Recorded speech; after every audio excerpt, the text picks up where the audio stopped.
Olá a todos, sejam muito bem-vindos aqui no nosso canal, aqui no Estúdio R Vídeos, em mais uma edição aqui do Sabadinho Podcast, onde a gente abre esse espaço para conversar, conhecer novas pessoas, trocar ideias e, acima de tudo, né? Nesse ano eleitoral, a gente fala muito sobre política, conhecer aí pessoas que estão dispostas a colocar o seu nome aí nessas eleições de 2024. Portanto, nós estamos aqui numa bateria de pré-candidatos, assim, a gente conversa diariamente com alguns. E é legal, porque a gente sabe que cada um às vezes tem uma bandeira, mas o objetivo é um só, né? Todos eles vêm com o objetivo. Falar os seus projetos, suas ideias e, é claro, conquistar aí você, telespectador, que logo, logo será o eleitor. Portanto, hoje o nosso convidado no Sabadinho Podcast é o doutor Félix Ferreira, ou Félix Ferreira, é advogado, mas ele também gosta de ser, né? E é considerado, é claro, muita gente conhece como um grande ativista aí das causas sociais. Muito obrigado, seja bem-vindo aqui ao Sabadinho Podcast, Félix. Meu irmão Sabadinho, boa noite a todos os teus telespectadores, né? As pessoas que te assistem aqui, um programa que já tem uma audiência muito grande, né? E estou aqui para colaborar. Tava com saudade da TV, né?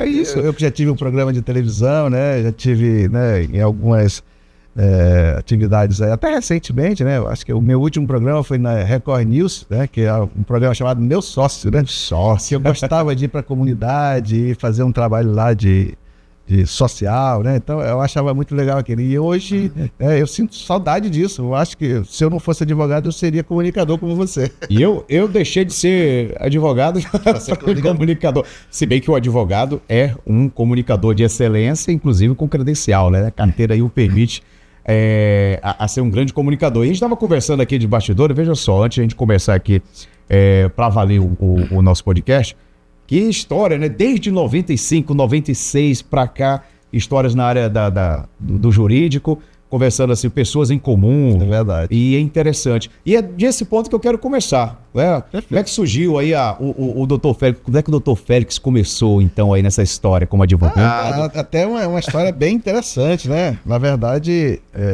eu venho de uma família muito pobre, né?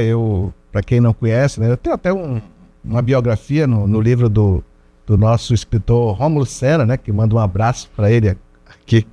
E o Rômulo, ele escreveu a minha biografia contando desde o meu nascimento até agora. Nossa! Para você ter uma ideia, eu nasci em Rondônia, no estado de Rondônia, e meu pai, aos 2 anos, quando eu tinha 2 anos, junto com os outros filhos, levou todo mundo para dentro da selva amazônica para cortar seringa. Sim. E eu fiquei dentro da selva até os 10 anos de idade.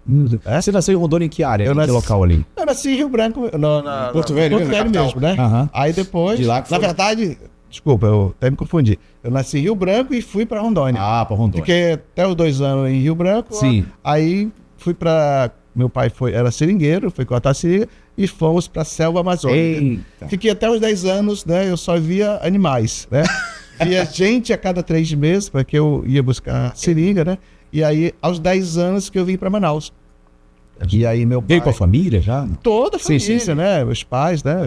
Só éramos... Quando chegamos aqui, acho que éramos 7 irmãos, né? Aí aqui nasceu mais uma, né? São 8. Pra época, a família pequena, né? Não, normal. Pois é, super Filho normal. de cearense, né? Na época, não tinha televisão na época, a gente sabe que é complicado. No interior. Então, assim, aos 10 anos eu cheguei em Manaus, né? Pra você ter uma ideia, né? Tem. Cidadão, quando chega aqui, sei lá, de onde for, do norte, do sul, ele, sem recursos, ele vai fazer o quê? Vai vender coisas, né? Exatamente. E meu pai foi ser camelô. E aos 12 anos de idade, eu fui, né, vender frutas também. Sim. E fui camelô até os 18 anos de idade, quando fui para o quartel. Fui ser militar. E num dado aí no meio do caminho, aos 14 anos eu era analfabeto, eu não sabia ler nem escrever. E aí naquela época, acho que você conhece, teu tempo, é o tal do Mobral. Hoje é o EJA. É o EJA. Né? E aí a gente, né, com muito esforço, né, quando a gente aprende a ler e escrever, a gente enxerga um outro mundo. É um horizonte. Aí quando eu entrei no quartel, aos 18 anos, né, entrei como recruta, fiquei 10 anos, né, como cabo, né? E aí, o ano, acho que foi 1994, né, eu dei baixa, né? Dei baixa, não deram a minha baixa, né? Chega, né? Mas eu já estava fazendo o curso de economia, né? Então eu já saí mais ou menos assim. Aí eu fui ser estagiário da Xerox do Brasil. na Xerox, né? Quando eu entrei lá, eu já fiz uma reopção, já entrei em Direito. Eu fiquei fazendo Economia e Direito ao mesmo tempo e passei 7 anos estudando, né? De 90 a 97, eu só fiz estudar e trabalhar. E aí, obviamente, que o Direito, ele nos projeta, né? O Direito, ele faz a gente enxergar o mundo de outra forma. E eu, como eu vim de um curso muito difícil, que era Economia, né? Quando eu encontrei o Direito, eu digo, poxa, é uma receita de bolo aqui. Perfeito. Então eu me encontrei no Direito. Foi aí que, desde quando você conheceu o Olímpio, quando você conheceu o Simonetti, lá atrás, né? O Simonetti pai, né? Que eu tinha Simonetti pai, né? Era aquela época que eu estava entrando no Direito mesmo, eu me envolvi, né, com a OAB ali, eu fui membro da Comissão de Direitos Humanos da OAB. Isso. E por conta disso eu me tornei um ativista social, né? E eu gosto muito de pessoas, né? Isso aí me ensinou a gostar de pessoas. Eu costumo dizer que eu sou apaixonado por pessoas, porque o cidadão, né? Aqui que está na tua frente, né? Seja ele de que estirpe for, de que situação seja na vida dele, né? Uhum. Ele merece o respeito, né? Seja de que nível for. E eu sempre tive essa concepção. Então, hoje, né? Eu venho aqui numa atividade já intensa na área social, eu gosto disso, né? Mas, ao mesmo tempo, isso me projetou também para, né, o marketing profissional. Perfeito. Então, no momento que eu comecei a advogar, né, até para as associações e tal, e aí eu me encontrei ali.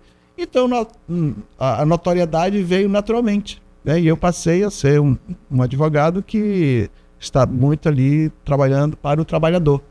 E eu gosto muito disso, eu fiquei dedicado mesmo aí ao direito do trabalho, e logicamente o direito do trabalho está muito ligado ao processo civil, né? Então eu faço as duas coisas particularmente, né? Eu tenho uma equipe de advogados, né, no escritório que me auxilia. Obviamente hoje eu já dei uma afastada, porque já está na hora de dar uma segurada, né? Então eu já quero fazer aquilo que eu gosto, né?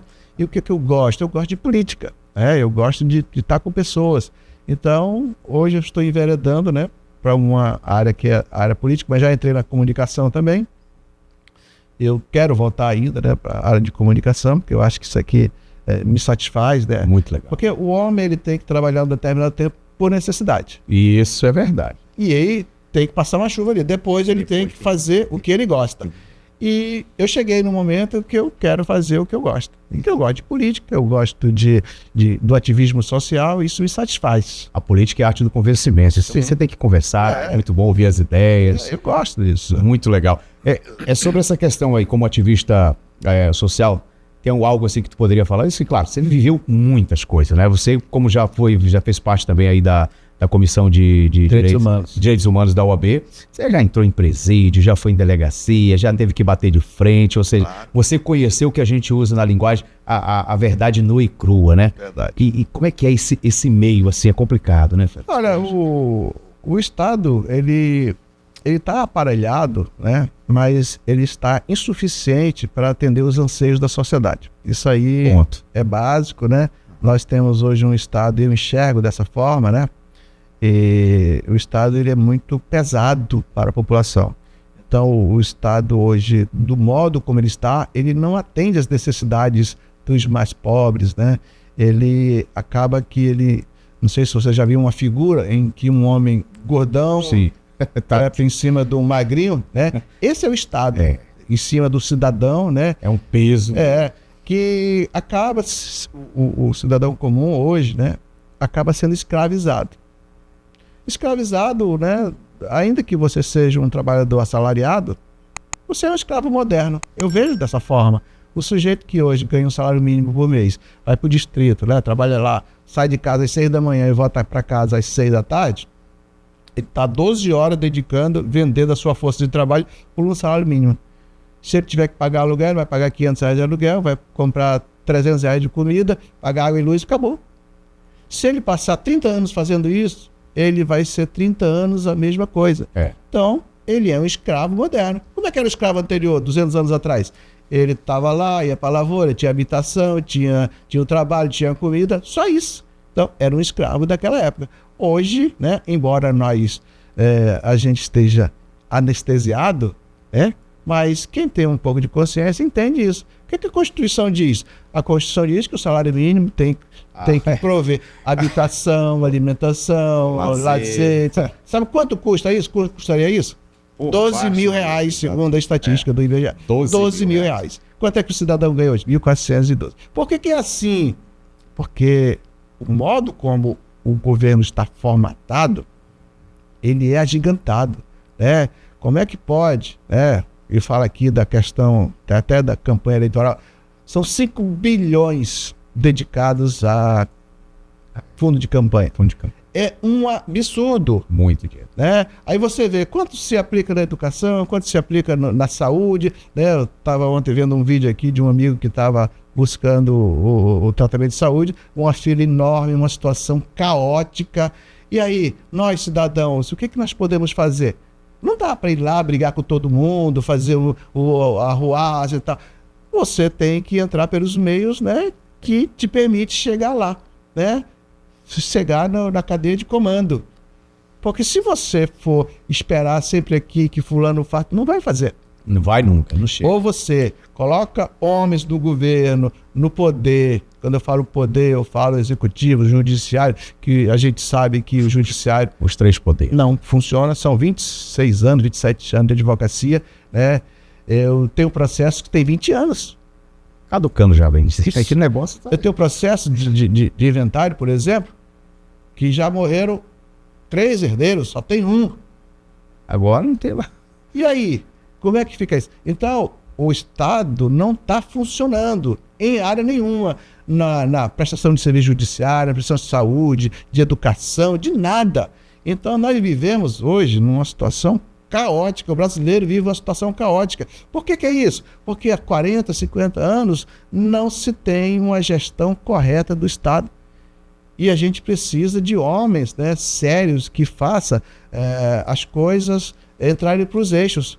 Porque é como uma família. Se a família só gasta e não investe, vai entrar em colapso. O país está em colapso. Eu receio, viu?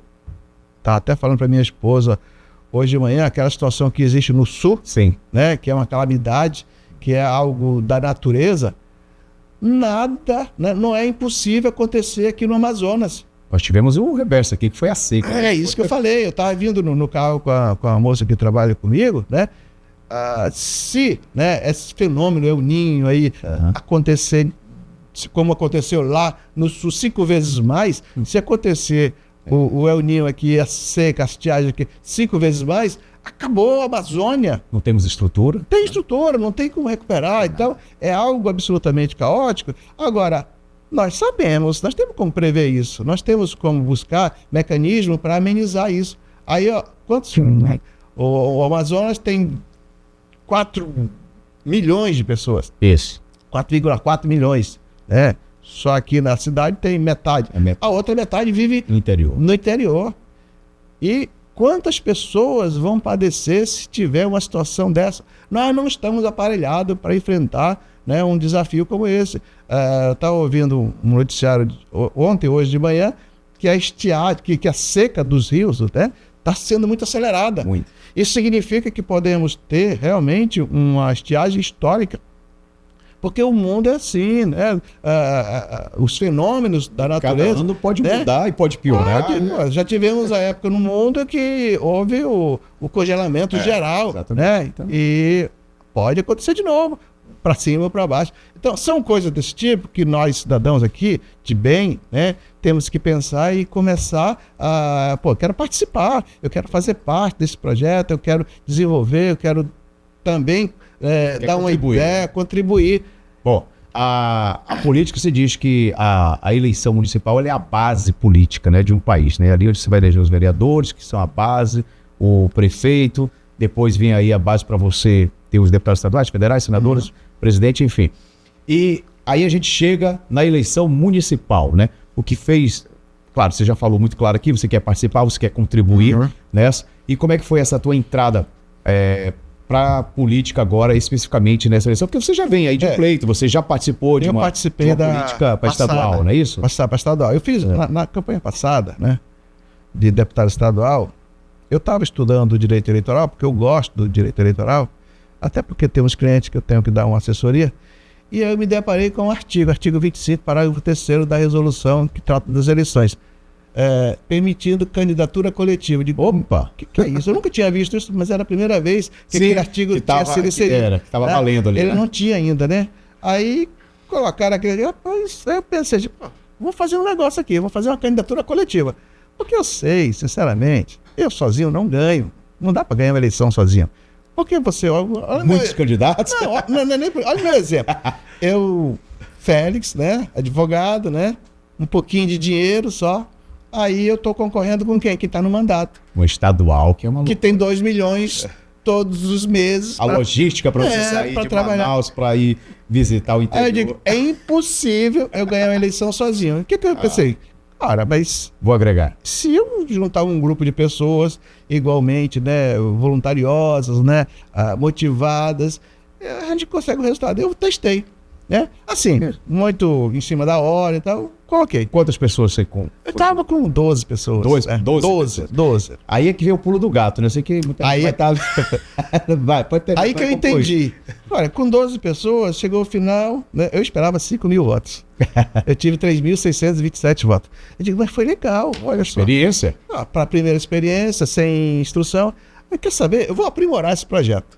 Aí eu peguei, né, toda a estrutura, fiz um trabalho aqui, fiz uma projeção. Qual foi a projeção que eu fiz?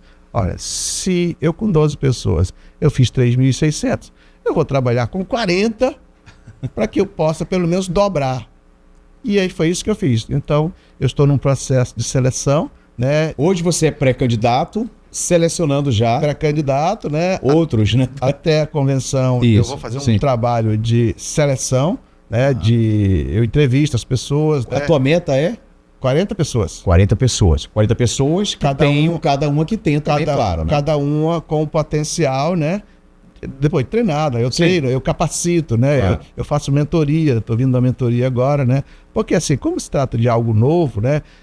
Não é o tradicional. Então eu preciso incutir na cabeça das pessoas que estão participando que aquilo, né, precisa de ser feito de um outro jeito, tá? Hoje está todo mundo conectado. Sim. Então, você não precisa hoje fazer um trabalho e se deslocar daqui para um bairro X. Todo mundo está aqui. O que eu fiz? Quer saber? 40 pessoas. Se cada um fizer um trabalho, fizer o seu mínimo, né, você consegue o resultado. A gente dobra o número de apoiadores, de votos, né? E aí você consegue o resultado. Então, é isso que eu desenvolvi, né? Tem um regimento interno que eu desenvolvi, tem ali um trabalho que eu faço semanalmente, diariamente, né? E assim, preciso colocar na cabeça dessas pessoas que aquele jeito é o melhor jeito. Óbvio que cada um tem o seu jeito, né? Mas assim, o final de tudo é a gente chegar em 6 de outubro, né? Com um potencial, né, vencedor. Isso sem gastar muitos recursos. E como é que vai funcionar isso na prática? Pela questão seguinte, você está lá na Câmara, vai ter um projeto de lei, alguma coisa, e como é que vai funcionar isso o na mandato prática? Compartilhado ele já existe há muito tempo. Sim. Começou lá na Suécia, né? E aí teve lá uma quantidade... Em 2000... Nas eleições passadas, aqui é que começou mesmo a ser trabalhado. Em 2012, no Brasil, teve 3 candidaturas coletivas no Brasil, né? Já no ano seguinte aumentou para 60. Agora, recentemente, na penúltima, teve 257. Isso. Nesta última, foram mais de 500 candidaturas coletivas em todo o Brasil. E foi onde mais teve aqui também no Amazonas, teve, eu me lembro de 2, 3 candidaturas. Teve a minha, mais umas 3. Esse ano deve ter umas 6 ou 7, né? Vai aumentar, né? Claro. Teve gente que estava comigo e saiu para montar a sua. Já entendeu, exatamente. Lógico, é tranquilo. Claro. Eu defendo isso, né? Eu acho que esse modelo é interessante, embora esse modelo não vá mais existir no ano... Na próxima eleição. Porque já tem um projeto de lei que já eliminou, só não entrou esse ano porque não deu tempo de entrar para o ano seguinte, porque tem que ter um ano de distância, né? Então, é a última oportunidade. Bom, nesse caso aí, tu já até adiantou, óbvio, existe um regimento que como vai funcionar, né, caso você chegue lá, você com os 40, chegue, é claro, lá a possuir uma cadeira. Perfeito. E dentro desse teu... Pronto. É candidatura coletiva. Não, sim. O resultado vai ser compartilhado. Exatamente. Tá? Como é que eu vou compartilhar isso? Nós somos 10. Digamos que só 10 vão ser aprovados. Certo. Esses 10 vão compartilhar tudo. Perfeito. Tá? Temos um projeto de lei aqui, vamos fazer colegiadamente. Né? ó, o projeto é isso, vamos aprova. Então, Perfeito. maioria ali. Eu seria ali Interessante que seria um projeto que já vai passar pela primeira votação, né? Que é a votação do coletivo. Ou Sim. seja, você para apresentar. Sim. Tudo numa candidatura coletiva, isso já existe muito forte em Minas Gerais, né? Tem um coletivo lá de deputado, no Rio de Janeiro tem, em outros estados aí tem. Então, é coletivo. É um modelo que eu encontrei, né? Mas existem outros modelos. Existe o coletivo, que o parlamentar ele utiliza a comunidade. Aqui não, aqui o que eu fiz? Eu partilhei tudo, né? Todos Perfeito. os poderes, tudo que Você existe. está afiliado em que partido? Já? Hoje eu estou no PRD, que é o antigo Patriota, Sim, né? exatamente. Foi a fusão. É a fusão, Dos patriotas, certo. Muito bem. Os outros precisam estar também no mesmo partido? Não há necessidade. Não há necessidade. Porque assim, o o TRE fala, né? Que só um, né, Sim. vai constar. Porque não cabe botar todo mundo, né? Claro, sim. Então consta um, os outros são... Assim, é como se fosse um E dentro da lei também não tem a questão no números, né? Não tem. Não estabelece o número, né? Impressionante. Aí é quem está... É democrático. É mesmo. democrático, é. Perfeito, eu achei bem interessante essa questão. Vamos lá. Como é que está hoje aí? Como é que você vê hoje? Eu sempre faço a pergunta a todos os nossos convidados, que eu acho importante ter a ideia de cada um. Como é que você está vendo hoje essa visão política? No próprio partido já existe uma parlamentar, né? Você tem uma vereadora, no partido. É verdade. O partido está apoiando o pré-candidato, que é presidente da Assembleia. Exatamente. O Cidade. Roberto Cidade. E numa visão geral, assim, a política municipal, o que é isso que importa aqui pra gente? Olha só, eu estou acompanhando aí os atores, né, do majoritário, né? Eu vejo ainda que está muito indefinido, né? Muito, Tá muito assim. E eu acredito que após as convenções é que vai se definir, né? Porque eu acredito até que nem todos esses, né? Os prévios aí que estão... Eu acho que alguns vão se juntar, né? Não sei como é que vai ficar. Mas assim, não dá para definir quem é quem. Certo. Hoje nós temos quem está no mandato, nós temos aqueles que estão em outros cargos aí, que tem... Agora, com a musculatura aí. com a conexão com a mídia, né, com o trabalho diário, né, vai aquela pessoa que mais, né, divulga. Eu costumo falar o que mais se vende, né? Aí, Coca-Cola. Não, o que mais se vende é o que mais se oferece. Então, quem tiver maior performance, né, que tiver maior grupo trabalhando a favor da sua candidatura, é que vai chegar na frente, né? E hoje, com a mudança que houve das pessoas conectadas, né? Hoje você não precisa mais fazer um comício para você atingir 100 mil pessoas, né? Com uma live aqui você atinge... E na Câmara, eu ainda não vi, até hoje eu ainda não ouvi de todos os vereadores lá, alguém que diga assim, não vou concorrer. Eu acho que todos devem procurar a reeleição do parlamento, né? Sei. E aí tem as centenas que querem entrar também.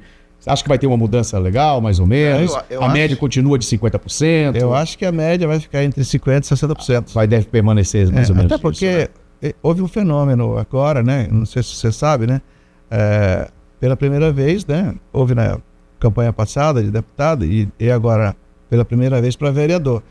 O número de candidatos, que era a quantidade de vagas mais 50%, agora não é mais 50%, é a quantidade de vaga mais um. O que significa isso? Reduziu a quantidade de candidatos, né? E dificultou mais, né, para a pessoa entrar. Então, a seleção ela ficou muito mais acirrada. Então, quem ser um pré já é um convite. Aliás, como é que foi a tua entrada no partido? Eu fui convidado, né? Até quero agradecer aí o nosso futuro vereador Joãozinho, né, que já foi vereador, né? Seu colega também. É meu colega de profissão, né? Ele esteve no meu escritório me convidando, né? Porque esses caras não são besta, não. Eles fazem uma seleção, né? E quem sai na frente para selecionar vai sair na frente para o resultado. E aí eu vejo o partido está muito organizado, né? Eu vejo o time muito bom. É um time de craques, né? Então eu quero parabenizar aí até o deputado Felipe Souza, que está no comando disso, o Joãozinho que me levou para lá, e eu tinha vários convites, né? Eu saí de um partido razoável também, que é um partido bom, que é o PL, né? E fui para lá. Até o último momento, né, sendo assim assediado, 4, 5 partidos, eu digo, poxa, eu não posso, já dei minha palavra, eu vou ficar aqui, porque eu dei minha palavra ano passado, em agosto, né? Então eu acho que Gosto que já vem trabalhando. Né? Sim. Que o trabalho de política ele não é do dia para noite, né? Ele é um trabalho de semente ali. De sementinha, de semeadura, como diz. E a gente tem feito isso, né? E espera que esse resultado venha. Então eu estou satisfeito, né? Eu acho que nós vamos atingir o resultado pelo modo como nós fazemos, pelo trabalho, compromisso que tem com os nossos co-candidatos, né? Ainda são pré-co-candidatos, né? Sim. E estão na fase de seleção, né? Vai chegar no 4 de outubro, eu vou saber, vamos encerrar a contagem, né? E vamos tirar os 10. Isso. E esses 10 é que vão, né? No caso de Vitória, assumir, né, o mandato compartilhado. Então, o projeto está muito bonito, está bem alinhado, né? Eu acho que dá para a gente chegar ao resultado final com sucesso. E ao mesmo tempo você consegue chegar bem longe, né? Ou seja, você está aqui, mas você tem 40 aí na rua. Claro. 40, cada um com as suas bases também. Aquele negócio. É melhor você dividir certeza de chegar do que buscar sozinho e não chegar. A incerteza de chegar sozinho. Exato. Perfeito. Bom, antes de a gente terminar esse bate-papo aqui... É rápido assim?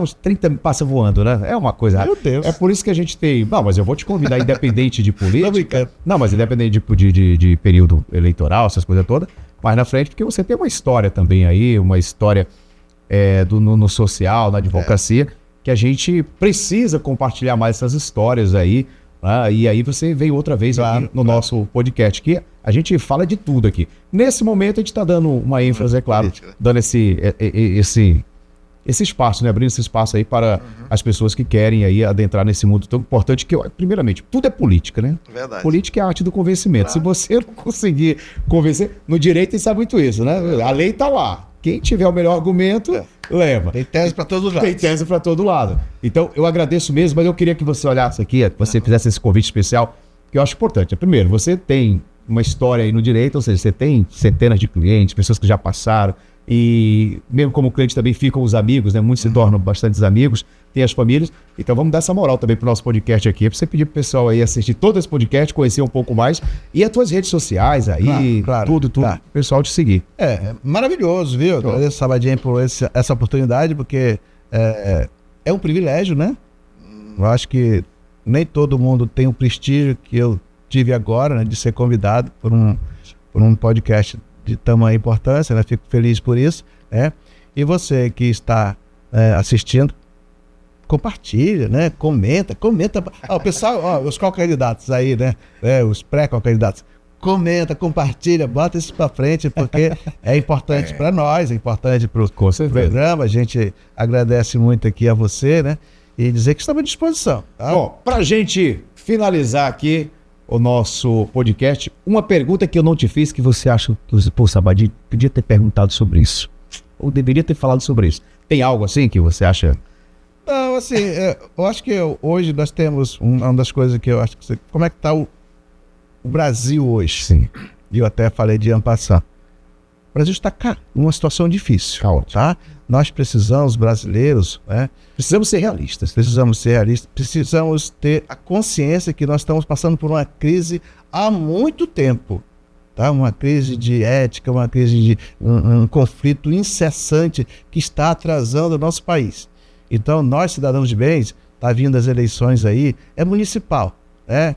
Mas vou lhe falar uma coisa, dentre as eleições importantes, a municipal é a que gera todo um conjunto, né, de coisas. Então, você precisa votar direitinho, né? Não vota naquele cara que te dá a cesta básica, que faz aquilo. Esse cara aí não serve para você, não serve para o país, não serve para nós. Então, vote consciente, vote com aquelas pessoas que têm realmente a capacidade de fazer o bem para o teu município, o teu estado, o teu país. Isso que nós precisamos, porque estamos há 40 anos sofrendo e as previsões não são boas. A nossa economia está correndo um risco muito grande. Se a gente não tiver um redirecionamento dessas condições econômicas que estamos hoje, eu vejo que lá na frente nós vamos estar caminho de um abismo. Eu espero que isso não aconteça, torço para não acontecer, torço para que homens conscientes possam assumir as rédeas desse país, possa pacificar o país. O país está numa situação de caos. Isso é uma realidade. Perfeito. Bom, pessoal, a gente vai finalizando aqui. Quero agradecer Segue aí, Instagram, tem Facebook, tem tudo. Félix Ferreira, né? Vai lá e Você vai no pronto. Instagram, Qualquer coisa, vai lá no escritório. Eu não sou muito ligado no Instagram, não. Eu gosto muito do Facebook. Eu não sei é o mais porquê. popular também, né? Não, o pessoal fala que o Instagram é muito melhor, o TikTok. Ainda sou meio jurássico, eu gosto do Facebook. Relaxa, então. Pessoal, muito obrigado mesmo. E aí, ó, seguindo aqui as palavras do Dr. Félix Ferreira, ou Félix aqui, o Dr. Félix, tá bom? Aproveita aí, se você estava navegando pela internet, chegou aqui no podcast, gostou, assiste todo, aproveita. Se você não está inscrito no canal, se inscreve, tá bom? Ativa o sininho, sempre que tiver novidades, você vai ser um dos primeiros aí a saber. E acima de tudo, compartilha à vontade, porque a gente volta a se encontrar logo mais. Um abraço.